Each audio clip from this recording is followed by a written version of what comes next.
BITSAT 2024 के first attempt में यहाँ पे टोटल आपकी जो है 10 शिफ्ट हुई है एंड इन्हीं 10 शिफ्ट के बेसिस पे हम लेके आए हैं आपके लिए एक ऐसा महा एनालिसिस जो कि आपके सेकेंड अटेम्प्ट में आपको काफी ज्यादा यहाँ पे हेल्प कर सकता है। क्या चीजें ऐसी थी जो कि हमें फर्स्ट अटेम्प्ट में काफी ज्यादा इंपॉर्टेंट देखने को मिली ताकि आप जो है उन्हें सेकेंड अटेम्प्ट के लिए मिस नहीं करें, तो ये चीज जो है हम इस वीडियो में यहाँ पे देखने वाले। और देखिए, अब फर्स्ट अटेम्प्ट के अंदर जो भी हुआ उन सब चीजों को आपको यहाँ पे भुलाना पड़ेगा।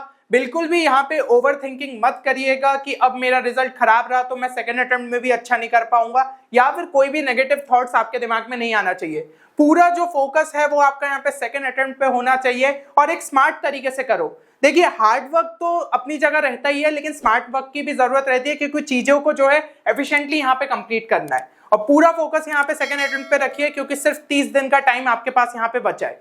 और इसी सब चीजों को समझते हुए यहाँ पे हमने रिसेंटली आपके लिए जो है बिटसेट क्रैश कोर्स आरंभ बैच को भी लॉन्च किया है, जो कि आपके ये बचे हुए दिन में आपकी प्रिपरेशन को काफी ज्यादा यहाँ पे बूस्ट दे सकता है। तो इसका ओरिएंटेशन सेशन जो है वो यहाँ पे कल रहेगा। अगर आपने अभी तक इसकी कोर्स डिटेल्स जो है चेक नहीं करी है तो डिस्क्रिप्शन में आपको लिंक मिल जाएगी, तो आप जरूर से जो है इस कोर्स में यहाँ पे एनरोल कर सकते हैं। प्रोसीजर आप सभी के सामने है कि किस तरीके से कोर्स में एनरोल करना है एंड फिलहाल इस पे जो है एक स्पेशल डिस्काउंट ऑफर भी आपको देखने को मिल जाएगा। अब देखिए, यहाँ पे जो है सेकेंड अटेम्प्ट के लिए लगभग जो है 30 दिन का टाइम है और कई सारे स्टूडेंट्स को शायद एक चीज यहाँ पे समझ में नहीं आ रही हो कि बचे हुए 30 दिन में क्या चीजें करनी चाहिए ताकि हमारा स्कोर कम से कम एक अच्छे लेवल पे यहाँ पे बूस्ट हो। तो अगर आप जो है एक लास्ट 30 डेज के रोड मैप चाहते तो इस वीडियो को जरूर से लाइक करिएगा। अगर ये वीडियो पे हम 500 प्लस लाइक्स यहाँ पे रीच करते हैं तो ये वीडियो आपके लिए जो है जल्द से जल्द यहाँ पे रिलीज किया जाएगा, क्योंकि काफी ज्यादा इंपॉर्टेंट ये वीडियो आपके लिए यहाँ पे रह सकता है। अब सबसे पहले तो हम यहाँ पे एक डिस्क्लेमर आपको देना चाहेंगे, क्योंकि देखो, आपको एक चीज यहाँ पे समझनी होगी कि बिट्स पिलानी कभी भी अपने पेपर्स को यहाँ पे ऑफिशियली रिलीज नहीं करता है। तो यहाँ पे जो डेटा हम आपके सामने प्रेजेंट कर रहे हैं, जितना भी एनालिसिस प्रेजेंट कर रहे हैं, वो एक रिस्पॉन्स शीट की बेसिस पे कर रहे हैं, जो कि आपने देखा होगा कि हर दिन आपके लिए यहाँ पे कम्युनिटी के अंदर डाला गया। तो उस पर जो है हमें काफी सारे रिस्पॉन्स मिले, लगभग जो है 1000 प्लस रिस्पॉन्सेस आप कह सकते। उसी के बेसिस पे ये पूरा डेटा जो है हमने आपके लिए यहाँ पे तैयार किया है कि क्या क्या चीजें इंपॉर्टेंट जो है स्टूडेंट्स ने यहाँ पे बताई है और किन चीजों का आपको ध्यान रखना चाहिए। तो ये पूरी चीजें इसके बेसिस पे रहेगी।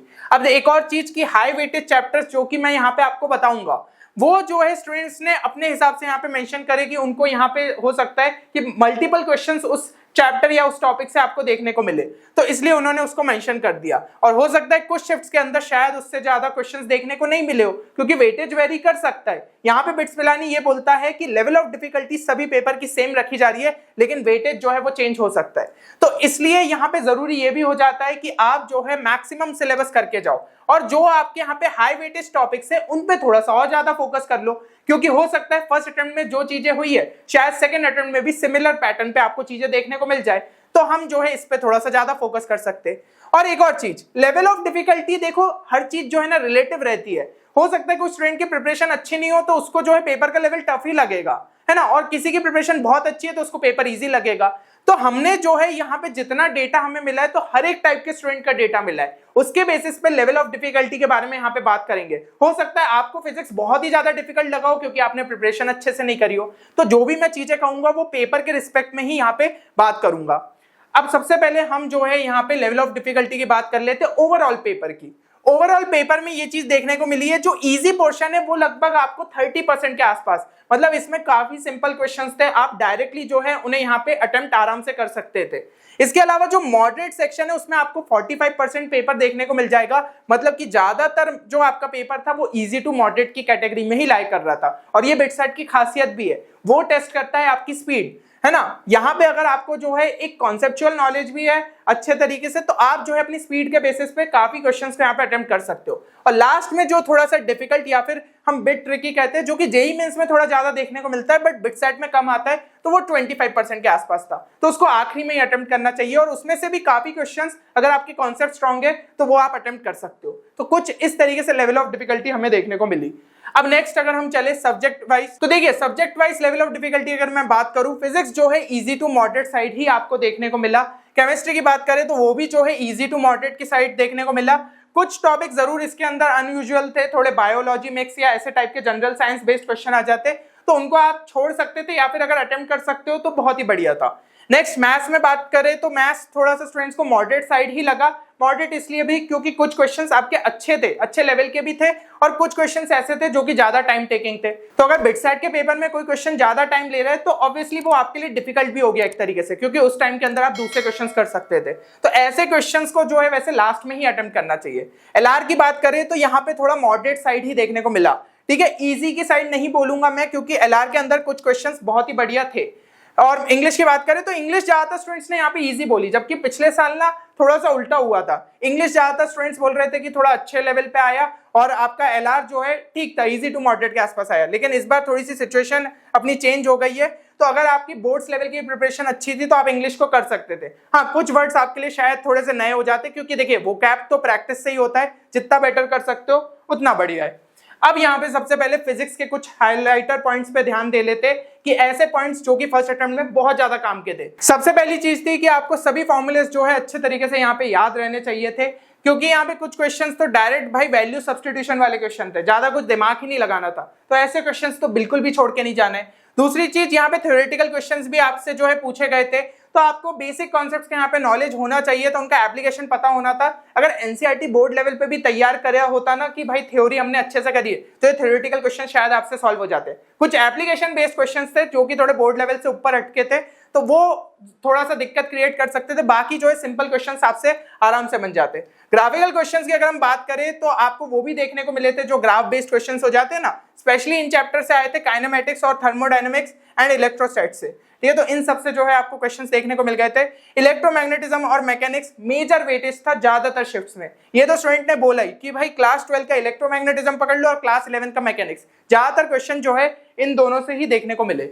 अब अगर हम हाई वेटेज चैप्टर्स की यहाँ पे बात कर ले फिजिक्स के अंदर, क्लास 11 में आप देख सकते हैं यूनिट डायमेंशन हो गया, एनएलएम हो गया, कोलिजन हो गया, ग्रेविटेशन हो गया, रोटेशनल मोशन हो गया, एसएचएम हो गया, ये आपके काफी ज्यादा इंपॉर्टेंट थे, स्पेशली एनएलएम।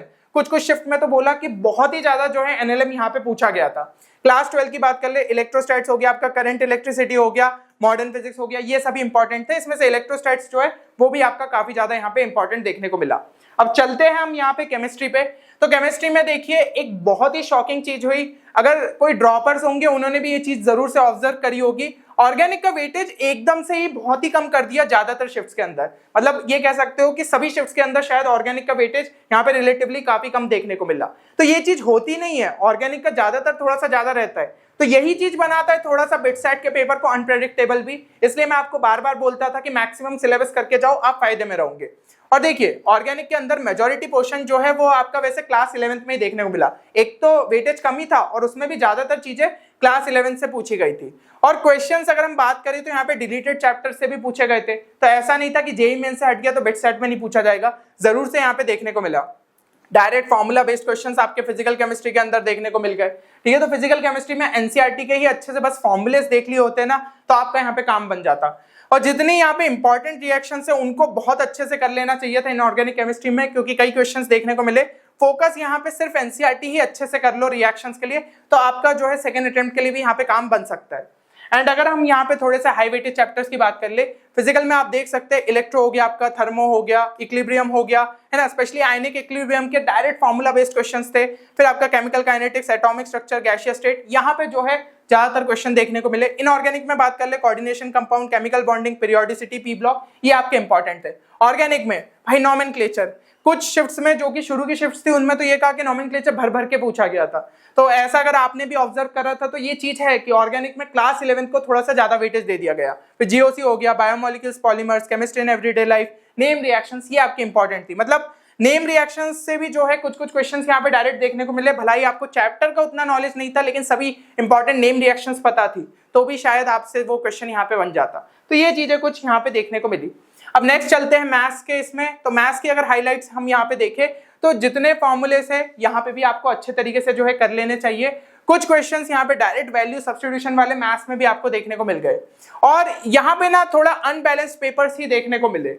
ठीक है, इसके अंदर जैसे भाई एलपीपी हो गया आपका, लीनियर प्रोग्रामिंग वाले जो प्रॉब्लम्स हो जाते हैं, या फिर डिफरेंशियल इक्वेशन, इनके बहुत ज्यादा वेटेज, स्पेशली डिफरेंशियल इक्वेशन तो कई सारे क्वेश्चंस यहाँ पे देखने को मिल गए। देन यहाँ पे कुछ स्टूडेंट्स ने ये चीज भी बोली कि स्मार्ट टेक्निक्स ने उन्हें बहुत ज्यादा हेल्प किया, जैसे कि मैंने आपको यहाँ पे बताया भी था है ना, कि आपके फर्स्ट अटेम्प्ट के पहले कुछ वीडियोस लेके आया था कि भाई स्मार्टली सोचो क्वेश्चंस के लिए। कोई स्टूडेंट्स यहाँ पे जो है अगर लेंदी अप्रोच सोच रहे हैं तो आप उसी क्वेश्चन को जो है स्मार्ट मेथड से और ज्यादा जल्दी सॉल्व कर सकते हो। तो ऐसे कुछ क्वेश्चंस डायरेक्ट देखने को मिले, कहीं पे सब्स्टिट्यूशन लग गया, ऑप्शन एलिमिनेशन लग गया, ग्राफिकल अप्रोच लग गया। इवन हमारे कोर्स में जो स्टूडेंट्स एनरोल्ड थे उन्होंने भी यही चीज कही।